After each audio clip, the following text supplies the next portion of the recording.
Hare Krishna, muy buenos días. Nama Om Vishnupadaya Krishna Prestaya Bhutale Srimate Bhaktivedanta Swaminiti Namine Namaste Saraswate Deve Gauravani Pracharine Nribhisesa Sunyavadi Pashatya Deshatarine Jaya Sri Krishna Chaitanya Prabhu Nityananda Sri Advaita Gadadhara Rivasadi Gaura Bhaktavrinda. Hare Krishna, Krishna Krishna, Hare Hare, Hare Rama, Rama Rama, Hare Hare. Hare Krishna reiterados. Vamos a continuar con las lecturas y propuestas de reflexiones sobre el siempre radiante, maravilloso y trascendental Srimad Bhagavatam. Todas las bendiciones, todas las reverencias y todas las glorificaciones sean para el Señor y sus diversos e incontables pasatiempos realizados siempre en compañía de sus devotos puros. Y todo esto se encuentra en el Srimad Bhagavatam. Por tanto, glorioso sea el Srimad Bhagavatam. En el día de ayer habíamos compartido un texto donde se explicaba lo siguiente. Ante la pregunta de Maharaj Yudhishthira, Bhishmadeva definió primero todas las clasificaciones de castas y órdenes de vida en función de las cualidades del individuo. Luego, de un modo sistemático y con dos divisiones, describió la neutralización mediante el desapego y la interacción mediante el apego, ¿verdad? Y en el día de ayer habíamos leído un fragmento del comentario extenso que hace Srila Prabhupada a este texto. Y hablamos un poco también en estos días sobre la verdadera esencia de la división social o la estructura social conocida como Varnashram Dharma, que era la división o estructura que la sociedad védica encontró de un modo muy progresivo y elevado, científico, sobre la base de la escritura, para el funcionamiento perfecto de la sociedad humana en pos de la prosperidad, o sea, de la comodidad de la vida, el buen funcionamiento general, y a la misma vez llevándolo paralelo con el progreso espiritual. Esa es la sociedad perfecta. La sociedad humana no es aquella que se desarrolle materialmente y vaya en detrimento espiritual. Tampoco puede ser una sociedad que supuestamente en el conocimiento vaya muy avanzada y sin embargo desde el punto de vista como seres humanos vivan en una situación completamente obnubilada, o sea, de ignorancia, precariedad. Tiene que haber una armonía perfecta y las dos cosas tienen que suceder al mismo tiempo. Sea la manifestación de una armonía como seres humanos, de un buen funcionamiento comunitario, social, etcétera, etcétera, y también el avance espiritual. Entonces vamos a continuar con el texto número 27.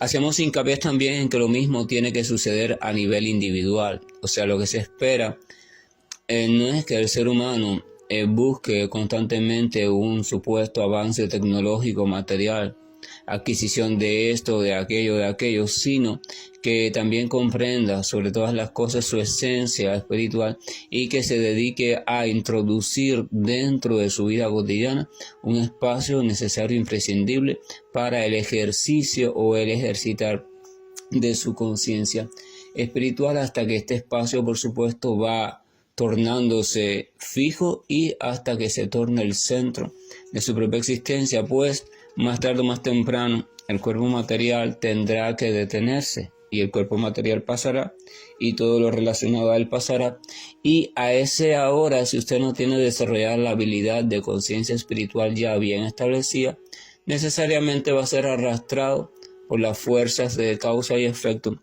hacia un nuevo plano de existencia, ya sea más favorable desde el punto de vista de las comodidades o más desfavorable desde el punto de vista de los sufrimientos. Pero si usted ya tiene desarrollada la destreza o la habilidad de conciencia espiritual estable, lúcida, sobria, entonces sin duda alguna será conducido en dirección hacia el estado original de conciencia de Krishna. Pero eso es una cuestión que cada cual debe meditar conforme a, ¿no?, a su propio progreso y a su propia madurez. El texto número 27 dice lo siguiente, o sea, siguen comentando de qué se encargó o qué se encargó de hacer o sobre qué tema se encargó de hablar el abuelo Bhishmadeva allí frente a su nieto Yudhishthira y también frente a los demás Pandavas. Entonces, texto 27. Él explicó entonces por divisiones los actos de caridad, las actividades pragmáticas de un rey y las actividades en aras de la salvación. Luego describió los deberes de las mujeres y los devotos, tanto breve como extensamente. O sea, después de hablar un poco sobre la organización general de la sociedad y la importancia de las diferentes órdenes de vida y llevar un estilo de vida de acuerdo a las propias propensiones de nacimiento de cada persona, y después de hablar de, como decía en el verso anterior, ¿dónde está el verso anterior? De la neutralización mediante el desapego, o sea, cómo el desapego puede neutralizar las reacciones kármicas. Entonces él comenzó a explicar por divisiones, o sea, por órdenes de vida, los actos de caridad. ¿Cuáles son los actos de caridad o cuál es la forma perfecta de dar caridad para un kshatriya, o sea, una persona que tiene tendencia administradora, de guerrero, etcétera, etcétera? ¿Cuál es la forma de dar caridad para aquellos que tienen tendencia estudiosa, académica, o sea, los brahmanas? ¿Y cuál es la forma de dar caridad para aquellos que tienen tendencias de esta parte de la producción, la distribución, la economía, las finanzas, la siembra, la ganadería, perdón? Porque aunque la tendencia de dar caridad o la actividad de caridad es recomendada por los Shastras, se debe comprender que la forma manifiesta de esta tendencia es diferente o ha de ser diferente para cada una de las órdenes de vida. O sea, hay veces, por ejemplo, las personas piensan caridad. Caridad significa ofrecer, por ejemplo, un poco de dinero o un poco de alimento o un poco, ¿verdad? Y entonces todo el mundo hace lo mismo, pero realmente caridad es una actitud, y entonces esa actitud en sí misma no entraña ningún comportamiento específico. Esa actitud se va a manifestar de forma específica de dos maneras básicas, de una manera desfavorable y de una manera favorable. La desfavorable es cuando ese supuesto acto de caridad no contribuye a tu verdadero avance, y la favorable cuando contribuye a tu verdadero avance. Entonces, para que contribuya a tu verdadero avance, lo que tú ofreces en caridad debe ser también algo significativo para ti. Eso también es importante. A ver, por ejemplo, vamos a suponer que yo tengo comida en mi casa, alimento, pero entonces yo no como pan, pero tengo pan porque alguien me regaló pan, y pasa una persona muy hambrienta buscando comida. Entonces yo tengo pan, pero también tengo otros alimentos que sí me gustan mucho. Aunque los tengo de sobra, pero bueno, como me gustan mucho, eso sí no los voy a repartir, ni a compartir, ni a dar. Voy a darle a esta persona del pan que a fin de cuentas yo no como, no me gusta, y así de paso hago caridad y bueno, y ya, hice un acto bueno. Entonces usted le ofrece a la persona aquello que para usted no significa nada, y pues bueno, pues que se la coma a esa persona y ya hizo un acto de caridad. Entonces se debe saber que aunque como quiera que sea, eso es un acto bueno, porque una criatura de un modo u otro ha recibido un beneficio objetivo de parte suya o por una actitud suya. Debe saberse que desde el punto de vista trascendental o de progreso real humano no es muy significativo, puesto que realmente usted no ha hecho nada más que seguir en su propia comodidad de lo que le gusta, lo que no le gusta, y no ha sido ni siquiera capaz de hacer una ligera austeridad, de tomar algo que le guste y decir, no, a mí me gusta esto, pero yo voy a hacer hoy el ejercicio de darlo. Yo voy a hacer hoy el ejercicio de desprenderme de este elemento, desprenderme de esta fruta o desprenderme de esta lata de conserva y yo ser a esta persona. Y no es para crear un hábito de hacerlo, es simplemente un ejercitar.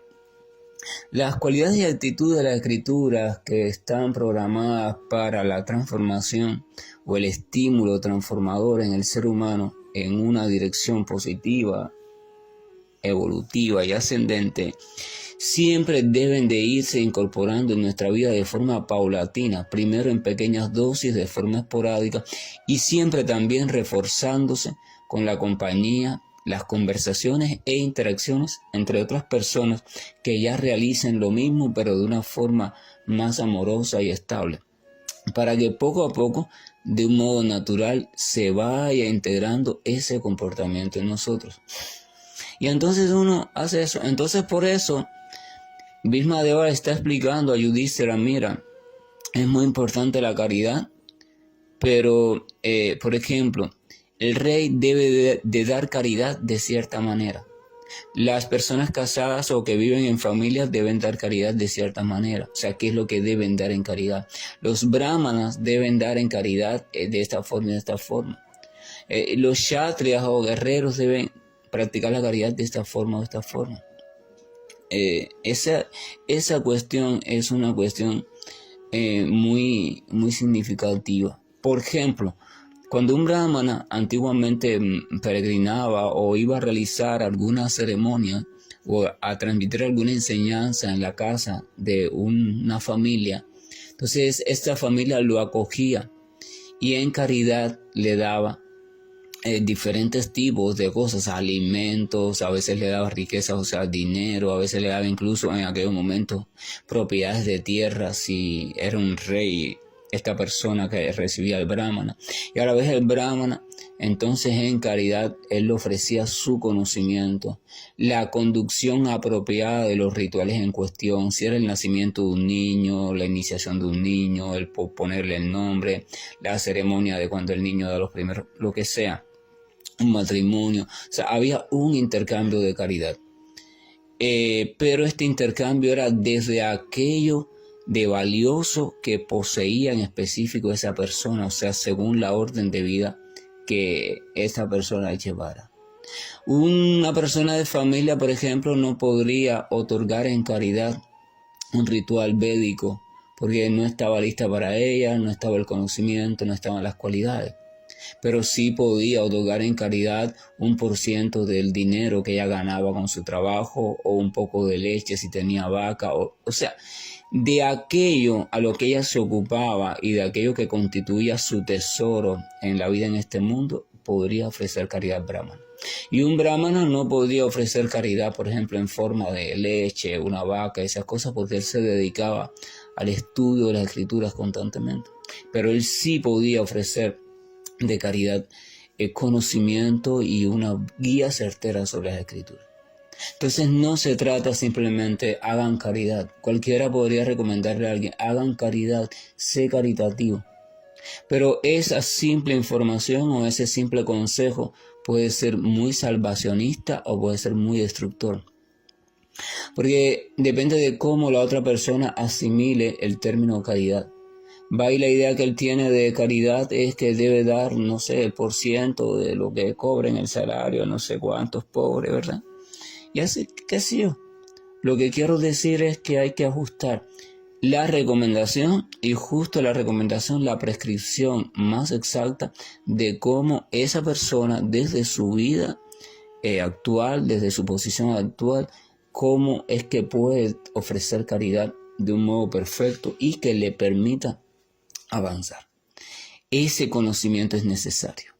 La orden general está bien, pero hay que especificarla.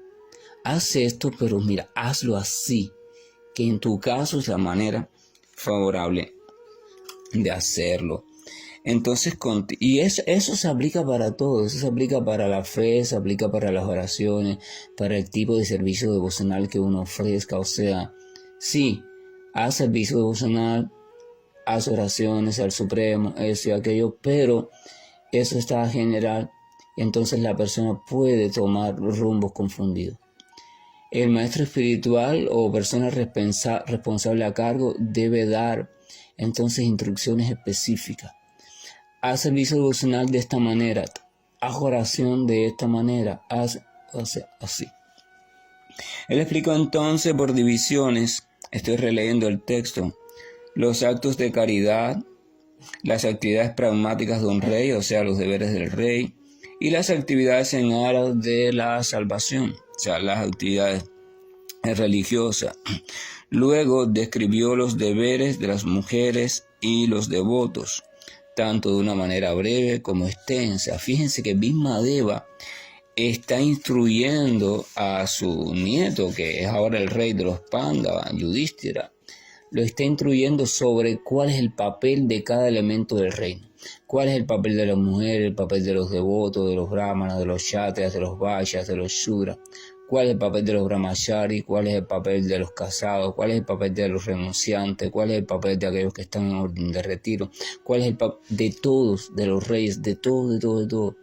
Porque si uno no conoce el papel adecuado que debe desarrollar cada una de las fichas en un tablero de ajedrez, y uno no reconoce o no comprende el movimiento al que está suscrito cada ficha o que se le permita cada ficha, entonces uno simplemente, primero, no puede jugar ajedrez, y segundo, si lo juega, no va a ser victorioso, va a ser un desastre. Entonces primero hay que conocer eso, tiene que estar este conocimiento. ¿Cuál es mi identidad? ¿Bajo qué condiciones he nacido en este mundo ahora en este momento? ¿Con qué propensiones? ¿Con qué cualidades? ¿Y de qué manera esas cualidades las puedo utilizar para que me den un resultado favorable desde el punto de vista evolutivo y no un resultado desfavorable? Esa es la forma inteligente de ver la vida. Un ser humano empieza así, o sea, a preocuparse de manera consciente por sí mismo, el conocimiento de sí mismo, las cualidades que actualmente tiene y cómo es la manera más inteligente de encauzar esas cualidades. Texto 28 dice: luego describió los deberes propios de las ocupaciones, de las diferentes órdenes y condiciones de vida, citando ejemplos de la historia, pues él mismo estaba muy familiarizado con la verdad. O sea, siguió hablando sobre los deberes, ¿verdad?, de las diferentes divisiones de la sociedad, poniendo ejemplos concretos históricos, o sea, de los Shastras, pues él mismo, se dice que él mismo estaba muy familiarizado con la verdad. Eso es otra cualidad de aquel que funja o que ejecute el papel de maestro espiritual en un momento determinado. Tiene que estar él mismo, esa misma persona, completamente familiarizada con la verdad, no solamente desde el punto de vista teórico del conocimiento, la memorización, la comprensión, sino desde el punto de vista práctico. Su vida debe estar situada sobre la verdad y en la verdad. Su vida debe ser una manifestación de los Shastras o la manifestación de la comprensión de la verdad. De lo contrario se llama hipocresía. Texto 29. Mientras Bhismadeva describía los deberes propios de cada ocupación, el curso del sol, o sea, el sol, entró en el hemisferio norte. Este periodo lo anhelan los místicos que mueren cuando los desean. Vamos a recordar que en el Bhagavad Gita, cuando el Señor Krishna estaba hablando del yoga místico, hay un fragmento donde explica que hay momentos auspiciosos que los místicos siempre están vigilando para abandonar el cuerpo. Ellos logran, ¿no?, la capacidad de, mediante el control absoluto del cuerpo y la mente, esperar un momento apropiado, favorable astronómicamente o astrológicamente, donde hay ciertas coincidencias de radiaciones y energías que le hacen más favorecedor el abandono del cuerpo en un momento de armonía y tranquilidad astrológica, donde la influencia es favorable y las fuerzas favorables están un poco subyugadas. Todo esto, acuérdense, desde el punto de vista material. Entonces, ahora dice que mientras que Bhishma estaba instruyendo de esta manera a su nieto, el Sol entró en su órbita norte. O sea, el Sol comenzó, o la Tierra, para verlo desde el otro punto de vista, en su movimiento de traslación y rotación, entró en un segmento de su órbita muy favorable para el abandono del cuerpo. Entonces, eso quiere decir que era el momento justo para abandonar el cuerpo. En ese caso, los yogis místicos, ¿qué hacían? Se absorbían por completo, los ojos permanecían cerrados, ellos permanecían absortos y permitían que el aire vital literalmente abandonara el cuerpo por la parte superior de la cabeza, lo que en el argot de las personas que les gusta el yoga y esta cosa de los chakras y esas cosas llaman el séptimo chakra. Pero vamos a ver, sin embargo, qué hizo Bhismadeva. Bhismadeva tenía la capacidad de abandonar el cuerpo cuando quisiera, tenía esos poderes místicos debido a su gran conocimiento, gran entrenamiento y además que era un gran devoto del Señor. Pero Bhismadeva, ¿qué hace? ¿Qué hace en este momento? ¿Acaso hace eso? ¿Acaso actúa como el yogi místico a pesar de que tenía esa capacidad? ¿O qué otro mecanismo, qué otro sendero es el que él utiliza? Dice el texto 30. Después, o sea, cuando el Sol ya entró en esa órbita, ese hombre, Bhismadeva por supuesto, ese hombre que habló de diferentes temas con miles de significados y que peleó en miles de campos de batallas y que protegió a miles de ciudadanos, ese mismo hombre dejó de hablar. Estando completamente libre de todo cautiverio, él apartó la mente de todo lo demás y abriendo los ojos, los fijó en la personalidad de Dios original, Sri Krishna, quien estaba de pie ante él con 4 manos, vestido con ropa amarilla que brillaba y resplandecía. Bhismadeva no se queda absorto ni cierra los ojos así, permanece así para entregarse y fundirse en el Brahman. No, como era un devoto puro del Señor y sabía de la importancia de morir fijo en el Señor, él lo que hizo fue que fijó su mirada en el Señor Supremo. Aquí hay un detalle importante porque dice que fijó la mirada de manera firme en la suprema personalidad de Dios original, el Señor Krishna. Y aquí lo describe que estaba de pie frente a él con 4 manos. Esto de que Bhishma abrió los ojos también se refiere a la apertura total de su mirada espiritual, de sus ojos espirituales, porque sabía que era el momento de abandonar el cuerpo. Por tanto, la única forma de tener presente al Señor y de estar mirando al Señor constantemente es mediante la apertura de la mirada espiritual o los ojos espirituales, cosa que no se hace así de pronto, yo los abrí ya, no. Tienes que perfeccionar primero, despertar y perfeccionar el cuerpo espiritual, después sus funciones, incluyendo la función voluntaria de la mirada espiritual o abrir los ojos espirituales. Y nada de eso se logra mientras que la vida material no haya sido completamente purificada. Entonces dice que él fijó los ojos en la personalidad de Dios que se encontraba de pie frente a él. O sea, en esa mirada espiritual, él siguió viendo al Señor Supremo de pie allí frente a él, pero con 4 brazos. Bhismadeva, vamos a recordar primero que las escrituras explican que el devoto se relaciona con el Señor desde un sentimiento específico y desde una identidad específica. Para uno relacionarse con Dios, esto es importante, tiene que cumplirse 3 requisitos obligados, si no, no hay relación. Primero, Usted tiene que haber llegado a la conclusión de una identidad para usted. ¿Quién es usted? ¿Desde qué identidad, desde qué punto de vista, desde qué punto de referencia, referencial usted se considera usted?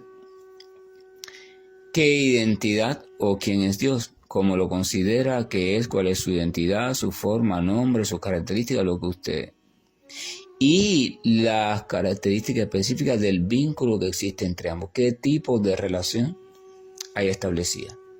Si yo no tengo una identidad para mí, si no tengo una identidad para el objeto con el cual yo me voy a relacionar o me quiero relacionar, y si no tengo la menor idea del vínculo que hay entre nosotros, desde esa perspectiva, entonces es imposible la relación. Para que haya relación tienen que haber identidad en ambos agentes relacionales y por supuesto identidad en el tipo de vínculo que existe entre ambos. Entonces, Bhishmadeva era un gran guerrero. Bhishmadeva adoraba al Señor Supremo, teniendo al Señor como aquel que es el más poderoso, que es el regente de todos los regentes, que es el dueño de los poderes místicos, que es el disfrutador absoluto, que es el controlador absoluto. O sea, Bhishmadeva adoraba al Señor Supremo desde el sentimiento conocido como Dasya Rasa. Dasya Rasa es el sentimiento de servidumbre a la manera en que el sirviente adora y sirve a su rey. Y entonces es una manera completamente protocolar, completamente firme, fiel, de servicio constante y extremadamente respetuosa. En esa relación, el Señor entonces se le conoce como Narayana. O sea, Narayana es el Señor Krishna cuando se muestra en sus funciones o en su personaje de gobernante perfecto, maravilloso, lleno de ornamentos también maravillosos y lujosos, servido por las diosas de la fortuna, etcétera, etcétera.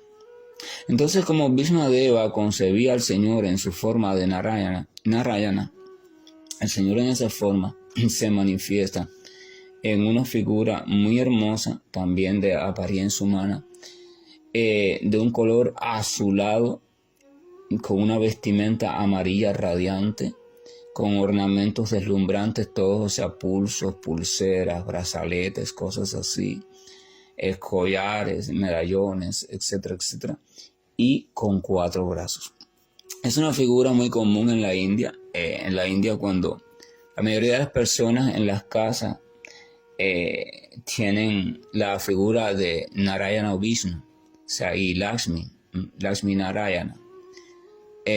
A Lakshmi la adoran como la fortuna y a Vishnu, ¿no?, como el Señor Supremo. Y este Vishnu tiene 4 brazos en diferentes posiciones él, y en los brazos tiene una flor de loto y una caracola, y en el otro lado de los brazos, o sea, en el otro extremo del cuerpo, en los otros 2 brazos, tiene un mazo y un disco. Son símbolos que tienes allí. Y entonces así es como Bhishma ve al Señor Supremo a través de su mirada espiritual. O sea, él fija su mirada en ese Narayana que está absolutamente allí frente a él, y él lo está viendo a través de la figura de Krishna. Allí está Krishna con sus 2 brazos como siempre, pero Bhishmadeva está viéndole en la forma de Narayana. Está viendo a Krishna en la forma específica de Narayana. Y alegra así, fija en él su mirada, en ese Señor, en ese Narayana, y permite que suceda el suceso de la muerte, el acontecimiento de la muerte. Este hombre, Bhishma, nos da una lección, porque nos dice que a pesar de él haber adquirido los poderes místicos de abandonar el cuerpo cuando quisiera, y lo puede hacer a la manera del yoga místico, él elige hacerlo en una manera superior.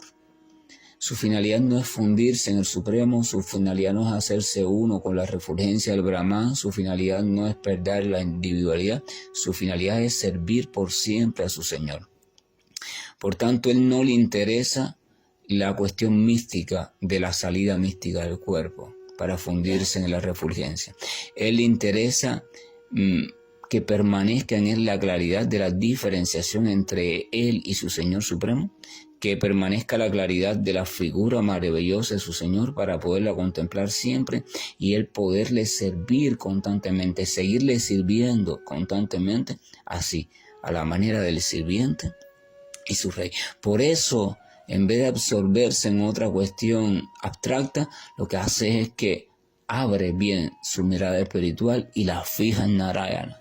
Como quien dice, aquí voy a estar fijo para que mientras que la muerte vaya sucediendo y el cuerpo va quedando tieso aquí sin vida, yo no perder esta referencia. Ya cuando la muerte sucedió completamente, ya no hay problema porque yo sigo fijo. Recordando el precepto, recuérdenlo siempre, el estado mental que predomine en usted durante el momento de la muerte va a ser el estado que usted va a alcanzar. De eso no hay duda, eso es una ley. Por ejemplo, y eso lo puede ver usted a diario en su vida cotidiana, si usted se acuesta pensando mucho, con mucho ahínco, con mucha perseverancia o algún tipo de sentimiento, ansiedad, temor, estrés, cariño, lo que sea, que haga más fuerte la preocupación en un tema, en una temática, una persona, es muy probable que usted en algún momento de la noche sueñe con esa temática, ya sea de una manera o de otra, pero va a hacerlo. Porque usted cambió de estado de conciencia, usted quedó dormido, es fijo, o sea, predominado por ese tema o por esa persona. Entonces, eso sucede en esta vida diaria para que usted tenga una idea de que eso mismo sucede con el gran sueño. No sé por qué a la gente le da tanto trabajo. Y si la gente llega a comprenderlo así, entonces lo lógico sería, bueno, ¿en qué sería lo mejor entonces situar mi mente durante la muerte? Lo mejor sería en esto, en aquello, ¿verdad? Hasta que los más inteligentes dicen, bueno, lo mejor es en el Señor Supremo, pero para ello, teniendo en cuenta lo trastornada que es siempre la muerte, debo entrenarme. Y entonces uno se pone de verdad a entrenarse en el proceso de relacionarse con el Señor, de manera tal que aunque la muerte sea muy perturbada, uno pueda mantenerse en ese momento fijo en Él. Vamos a ver que en el capítulo número 8 del Bhagavad Gita, del texto 5 al 15, aparecen diferentes textos, ¿no?, donde Krishna recomienda constantemente que fijemos la mente en Él. Se lo dice a Arjuna, este es el modo perfecto de abandonar el cuerpo, el modo definitivo. Si lo haces así, no podrás pasar a otro ciclo de nacimiento y muerte. Está garantizado que obtienes la liberación perfecta y vuelves a mí. Vamos a leer un momento esos textos de el 5 al 15 del capítulo 8 Bhagavad Gita. Voy a leerlos uno detrás del otro. Dice, y quien quiera que en el momento de la muerte abandone el cuerpo recordándome únicamente a mí, alcanza de inmediato mi naturaleza. De esto no hay duda. Cualquiera que sea el estado de existencia que uno recuerde cuando abandone el cuerpo, ese estado alcanzará sin falta. Por lo tanto, Arjuna, siempre debes pensar en mí en la forma de Krishna y al mismo tiempo debes desempeñar tu deber prescrito de pelear. Con tus actividades dedicadas a mí y la mente e inteligencia fijas en mí, me alcanzarás sin duda. Aquel que medita en la suprema personalidad de Dios con la mente constantemente dedicada a recordarme a mí, sin desviarse del sendero, él, oh Partha Arjuna, es seguro que me alcanza.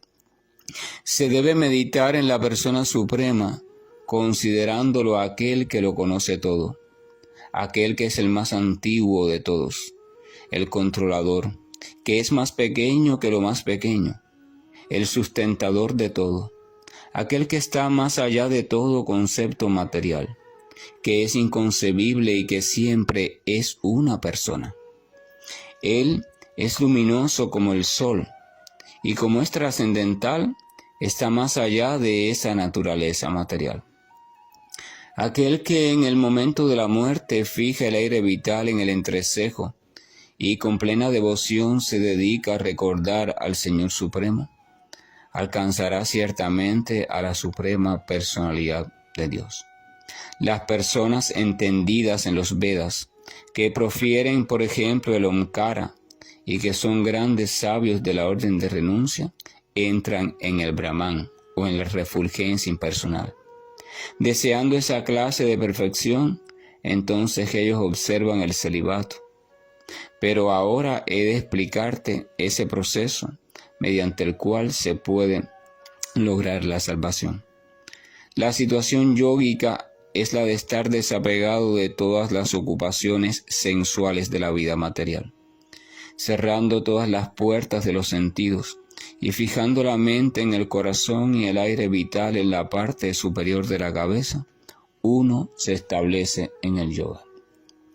Si después de estar situado en esa práctica del yoga y vibrando la sagrada sílaba Om, la suprema combinación de letras, si después de eso uno comienza a pensar en la suprema personalidad de Dios y abandona el cuerpo, llegará sin duda a los planetas espirituales. Voy a interrumpir un momentico aquí hay algo muy importante. Fíjense, no sitúa a la absorción, a la suspensión de los sentidos, al samadhi, a la concentración de la mente como el final del proceso, sino que dice que después de calmarlo todo y después de estar vibrando, concentrado, la sílaba Om, en este caso es para los que practican yoga místico, dice que aún después de eso, dice que la persona debe comenzar a pensar en la suprema personalidad de Dios. O sea, el Om no es el final, debe comenzar a pensar en la suprema personalidad de Dios. Evidentemente, para comenzar a pensar en la suprema personalidad de Dios, ya tienes que haber aceptado anteriormente a Dios como persona y que tiene forma, que tiene cualidades, porque si no, no puedes pensar en Él y te quedas simplemente en el Om o en lo abstracto. Entonces el texto 14 dice, para aquel que me recuerda sin desviación, yo soy fácil de obtener, en virtud de su constante ocupación en el servicio devocional. Voy a interrumpir de nuevo aquí. La meta de la vida es obtener a Dios constantemente, estar siempre en presencia de Dios. Entonces, ¿cómo se obtiene a Dios de manera fácil? Buscando la manera de yo ejercitarme en recordarle constantemente. ¿Y cómo puedo hacer eso? La técnica se llama servicio devocional. Si yo me dedico a entrenarme poco a poco, en servirle cada vez más, entonces llegará un momento en que yo siempre le esté sirviendo.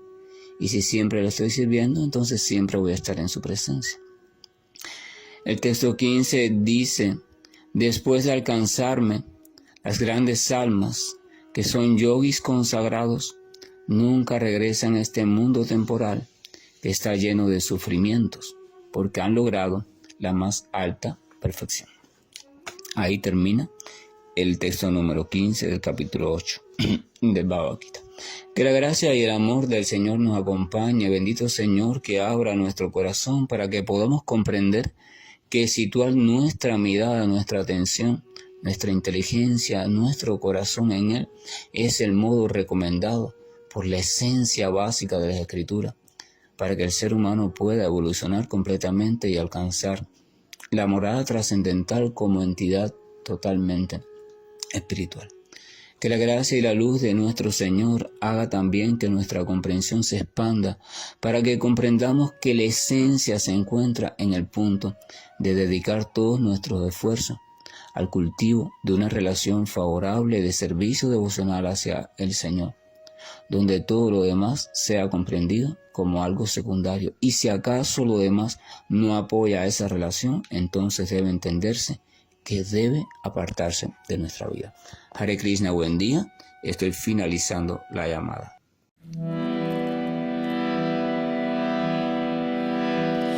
Hare Krishna, Hare Krishna, Krishna Krishna, Hare